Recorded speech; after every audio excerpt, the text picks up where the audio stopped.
Page number 105, Unit 4.4, a parody English workshop. Question number 1.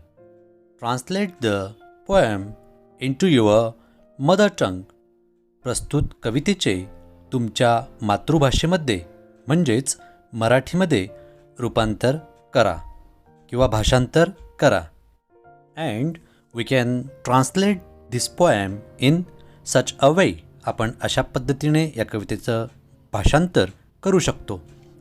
लहानशी मधमाशी कशा पद्धतीने कार्यरत असते. तिला उपलब्ध होणारा प्रत्येक तास किंवा क्षण ती कारणी लावते. उमलणाऱ्या प्रत्येक फुलातून मकरंद गोळा करण्यात ती दिवसभर व्यस्त असते. दुसरं कडवं, कौशल्याने ती आपले मधाचे पोळे बनवते.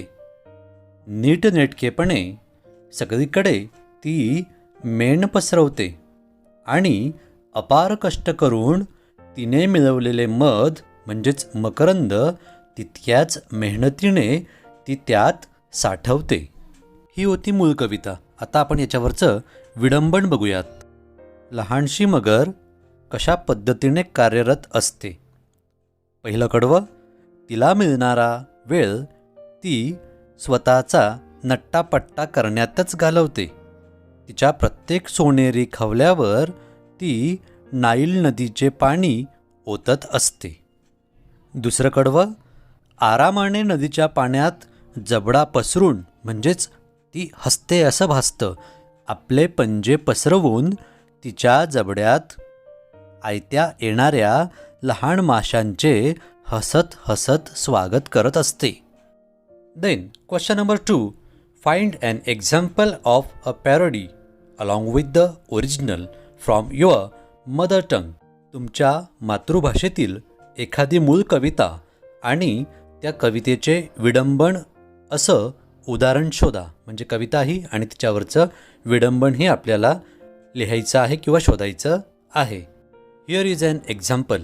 एक प्रसिद्ध मराठी गीत आहे ते. त्याच्या 4 ओळी इथं घेतलेल्या आहेत आणि त्याच्यावरचं विडंबन पण पुढे घेतलेलं आहे. आणि त्या 4 ओळी अशा आहेत. हिची चाल तुरु तुरु उडती केस भुरू भुरू डाव्या डोळ्यावर बट डळली. जशी केवड्याच्या बनात मावळत्या उन्हात नागिन सळसळली.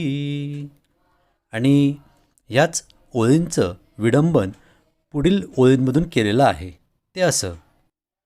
हिची रोज कर कर फिरलं डोकं गर गर डाव्या कानाखाली एक खेचली. तशी रागाच्या भरात शिव्या देत मला ही नागिण इथं पोचली. So this is an example of comedy. अतिशय विनोदी उदाहरण आहे.